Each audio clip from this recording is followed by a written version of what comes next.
Oke.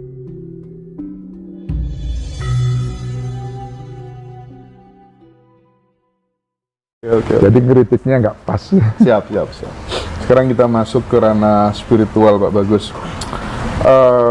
Pak Bagus benar-benar mencermati pola kepemimpinan founding fathers kita, Bung Karno, ya kan. Setelah itu Pak Harto. Saya ambil 4 aja lah contoh. Bung Karno, Pak Harto, Gus Dur, sama Pak Jokowi. Bagaimana mengukur spiritualitas keempat presiden ini menurut pandangan subjektif Pak Bagus? Saya selalu subjektif, Mas. Yeah. Yang saya katakan apa yang saya lihat dan saya rasakan. Jadi apa yang saya katakan di sini juga itu subjektif semuanya. Karena saya tidak berkelompok dan tidak membiak ke satu pihak. Iya. Karena prinsip saya, siapapun orangnya yang merusak negara saya itu ada musuh saya. Siapapun orangnya, tanda pandang bulu. Itu prinsip saya. Yang merusak negara. Yang merusak negara saya. Apa itu saudara saya, apa itu tetangga saya, apakah itu pemimpin saya, akan saya lawan. Itu prinsip hidup saya gitu. Jadi tidak pandang bulu, siapapun mereka. Gitu, Mas. Nah, kalau kemudian dibandingkan Pak antara Bung Karno spiritualitasnya sama Pak Harto, ya kan jenengan kan juga pernah berinteraksi juga sama Pak Jokowi, gimana Pak?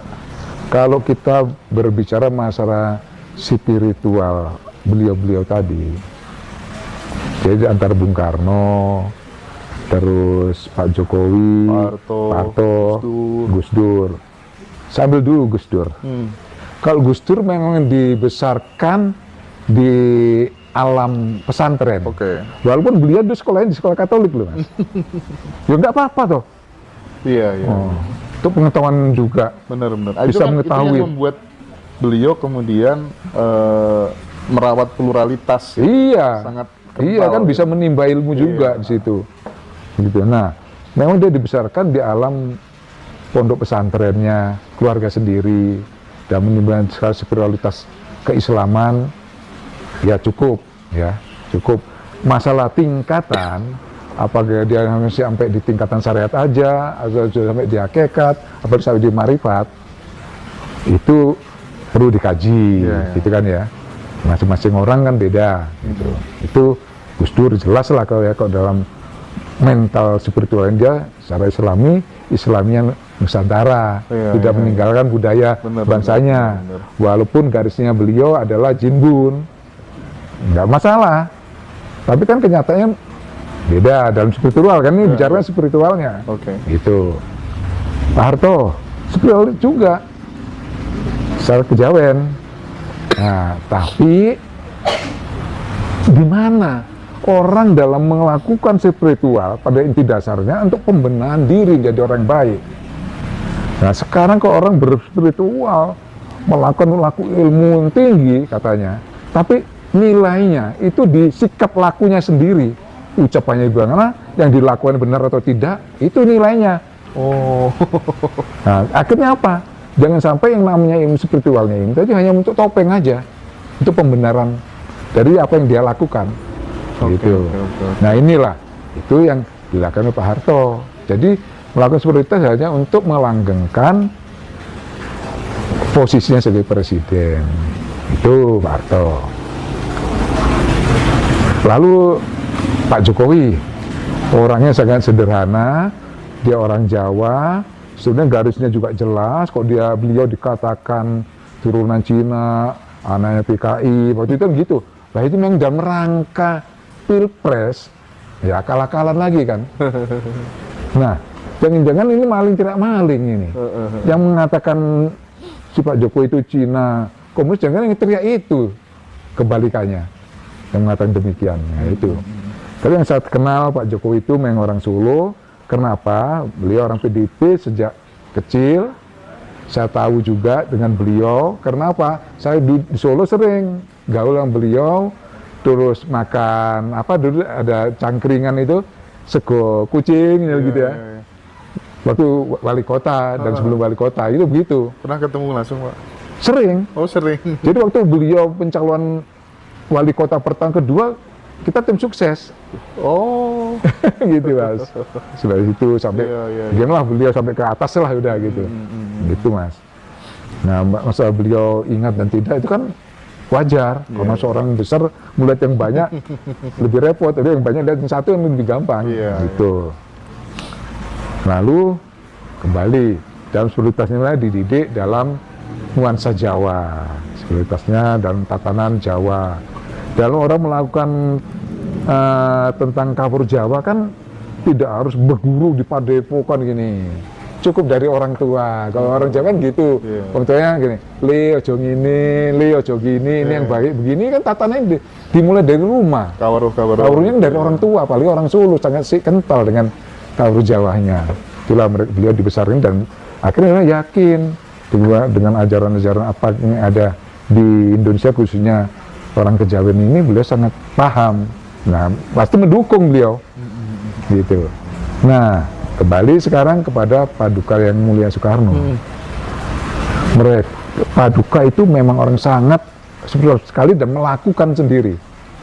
Dia laku topo, laku puasa dan sebagainya dilakukan. Makanya kenapa saya lebih paham tentang beliau karena saya juga sering diajarin. Memang hobinya hobi bertapa. Iya. Termasuk di penjara kan bertapa juga dia Mas.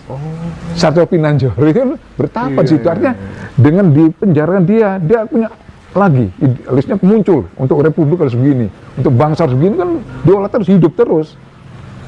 Gitu. Nah, sebelum itu pernah nih saya ketemu dengan satu orang tahun 92 setelah pulang dari Belanda, akhir dengan sahabat ini dicari, ayo saya kenalkan dengan satu orang yang umurnya sudah 650 tahun. Nah, dia bilang gitu ya. Satu contoh ini. 650 tahun. Loh, ada yang hidup, ayo cari. Saya udah sering ketemu. Nah, cari Mas, waktu itu naiknya mobil pisau yang lama itu yang pendek.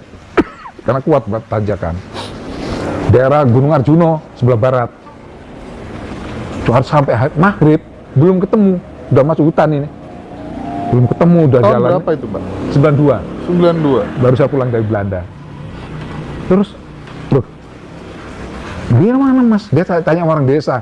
Loh, tanya ini belum nggak ngerti ini. Tanya, Mas, sampean tahu nggak itu? Kenal nggak? Baru saya belum 2 kali mencari, belum pernah ketemu ini, baru ketiga kalinya. Jadi saya diakalin, udah cariin. Udah, syukur. Waktu saya itu ketemu dengan orang ini. Nah, situ. Berapa tadi Pak usianya? 600 waktu itu ya, 650 tahun. Masih hidup waktu itu. Nah, saya dikenalkan, wah ngomong-ngomong, ngalur ngidul dan sebagainya. Banyak orang umur 605 tahun, dari jarak 50 meter dia awas. Oh, no iki kucing misalnya gitu. Tampak, kita ini gelap, nggak nampak, dia tahu. Dia pandangnya masih tajam gitu. Nah, kita foto-fotoan, masih ada saat kenangan fotoan itu. Yang pakaian hitam, celana pendek segini, celana 3/4 hitam, pakai baju hitam, udengan, selalu gitu dia. Kecil hitam orangnya. Nah, dia cerita, dia itu beristri 24 kali. Nah, dia kawin itu setelah istri meninggal, dia baru kawin lagi. Istri meninggal kan sampai 24 kali. Wah, bener enggak ini orang ini? Aku bien, saya dulu di Blitar. Saya sana namanya Dola, Pak Dola. Saya itu waktu mati, dikubur ada. Pakaian saya masih ada di sana. Waktu itu Mas. Ngomong gitu? Iya. Saya kan orangnya nggak begitu percaya juga. Tapi yang percaya, saya harus buktikan. Ya bener. Oh iya, Pak Dola itu di sini, ini pakaiannya disimpan sama orang udah berpuluhan tahun.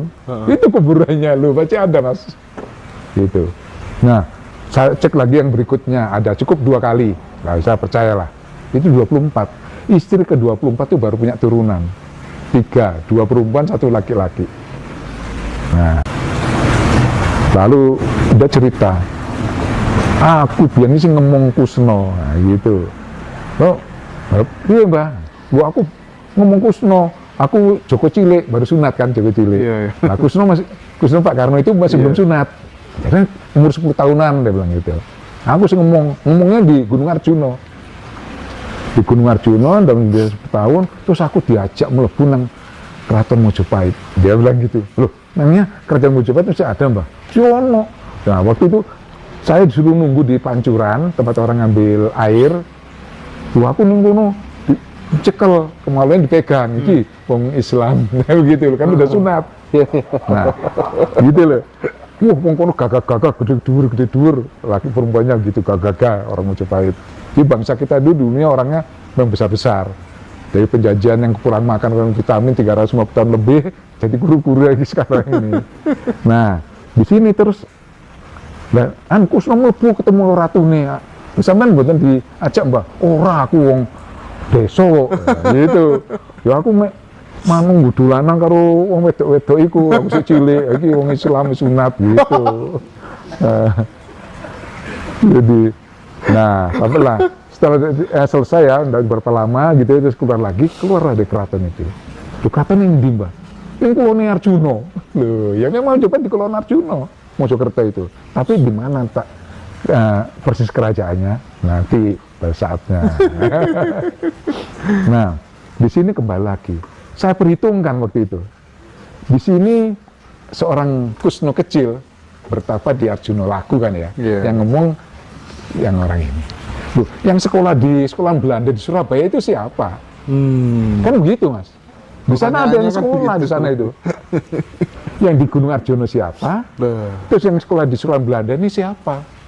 Nah, Kusno sekolah di sekolah Belanda kok yang gitu. Loh, kok bisa?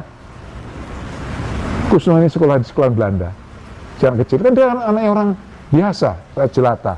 Jadi itu untuk seorang bangsawan, ningrat maupun turunan Belanda. Kok bisa sekolah di situ? Nah terus senangnya berkelahi ngantem anaknya Londo. Tapi yang nggak dikeluarkan dari sekolah Belanda. Itulah anehnya, Mas. Yang jadi aneh. Apa itu rahasianya, Pak? Rahasia nanti berlanjut. Satu-satu lagi, Mas. Memang karena banyaknya saya bingung. Artinya kan apa tuh namanya? Itu kan satu orang sebenarnya, tapi bisa berada di dua tempat yang berbeda. Nah itu harus dirasionalisasikan sebenarnya. Oh gitu. Rasionalisasi begini, Mas. Beliau itu memang laku di Arjuno masa kecilnya. Nah, selaku ini dan dituntun oleh dijaga oleh Mbah Hin tadi dalam rangka lakunya. Dalam bentuk fisiknya dia sekolah. Ini kan laku spiritual. Nah, itulah ini tidak bisa diterima oleh akal sebetulnya. Tapi lah inilah kehidupan di Indonesia. Artinya apa? Orang Indonesia, bangsa Jawa ini itu bisa memecah diri mau berapa juga. Iya, masuk akal. Kan ada Selupa, Papat, Limo, Pancer, Kakang Kawa, Adi, Arya, dan sebagainya. Nanti itu ada khusus dalam penjabaran ini ya, itu keilmuan yang tingkatnya kesempurnaan. Nanti itu tidak bisa disama-samakan, disusup-susupkan dalam acara lain ini. Dia laku di situ. Yang di sana menghantam anak Belanda malah nggak dikeluarkan. Si anak pribumi yang notabene pada itu dianggapnya anak seorang tani. Gitu. Nah, sampai beliau sekolah, beliau SMA, SMP, SMA sekarang itu di tempatnya Cokro Aminoto. Ya, Cokro Aminoto orang SI dalam pergerakan di Pandegiling. Itu orang istimewa tuh. Beliau belajar di sini. Kok malu coba teriak-teriak di kos-kosannya. Ya kan memang Bung Karno sama Bung Hatta kalau nggak salah ngekosnya di Cokro Aminoto. Iya, di tempatnya Pak Cokro Aminoto di situ. Nah, saya juga pernah di Surabaya kok pas kosnya di situ juga waktu itu, Mas. Saya waktu itu ada gerakan apa namanya?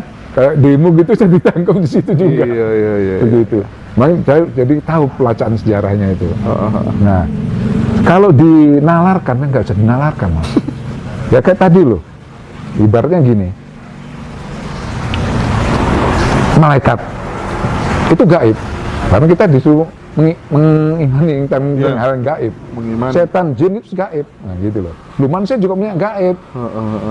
Nah jadi gitulah ceritanya.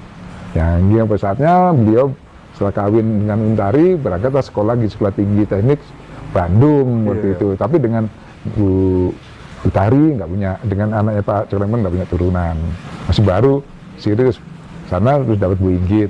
Bu Inggit juga nggak punya anak, gitu kan. Nah jadi Bung Karno ini memang seorang spiritual benar. Nah setelah dewasa pun beliau itu lakunya di pertapan Indrokilo yang saya tempatin dulu, makanya saya disuruh tempat situ. Itu 5 orang kalau di situ. Bung Karno, Hamengkubuwono ke-9, terus Jenderal Sudirman, terus Dr. Sutomo, Pak Supriyadi. Itu ada di pertapan Indrokilo semua. Dan ada peninggalannya sampai sekarang ada kenang-kenangan beliau di situ. Itulah kenapa saya juga harus di sana, di Arjuno gitu. Ceritanya begitulah. Kalau tanpa bimbingan beliau, mungkin saya juga tidak begitu. Gitu. Terakhir mendapat apa ya, ditemui sama beliau ketika sedang bertapa atau sedang meditasi, kapan Pak Bagus? Loh, gini Mas, kalau dalam hal ini kita nggak mau meditasi kok ketemu physically. Ya pasti begini. Waduh. Jadi kalau orang katakan, oh dengan meditasi memang betul. Karena dengan melakukan panca inderanya yang ke-6 misalnya, dengan kegaiban diri, kita akan ketemu dengan kegaiban di luar diri kita. Gitu. Kalau ini enggak. Tapi kan awal-awalnya mungkin Pak Bagus dulu kan juga lewat. Enggak Langsung.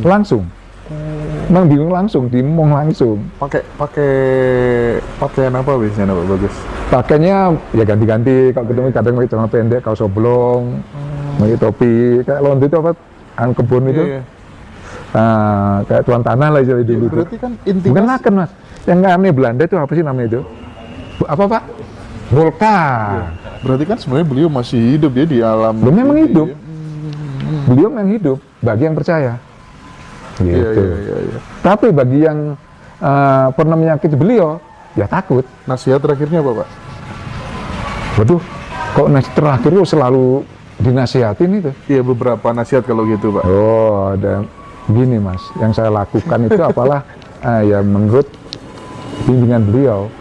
Jadi yang dikatakan terakhir, jangan ikut-ikutan, ya misalnya jangan terfokuskan, ikut-ikutan itu orang-orang itu yang ngurusin amanah Soekarno, bilang gitu. Jangan, berhenti. Baik, kamu lakukan sekarang ini apa yang sudah kamu dapatkan. Jadi misalnya gini, kalau dalam bahasa leluhur itu sekarang ini, itu saya dapatnya juga kemarin malam atau tadi malam itu ya, ibarat kitab itu leluhur sudah ditutup. Kitab itu ditutup, cerita ditutup untuk sekarang ini. Terus apa kalau udah ditutup? Tamat kan? Artinya bukan tamat. Kalau di kitab ini sudah ditutup, artinya kita harus menekung. Bahasa Jawa menekung artinya kita harus menyatu, kita harus laku.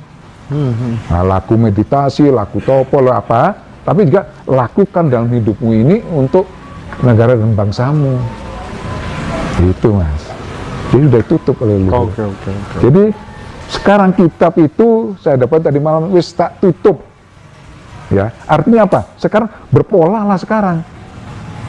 Jangan belajar di kitab, diam aja. Tapi kamu diam aja di gunung tanpa kau lakukan untuk negaramu, nggak jadi apa-apa.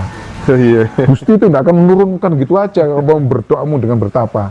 Tapi harus tetap dengan kiprah kehidupan berikhtiar. Nah, terus apa manfaatnya kalau bertapa? Manfaat buat orang lain apa? Nah iya kan nggak bermanfaat untuk diri pribadi.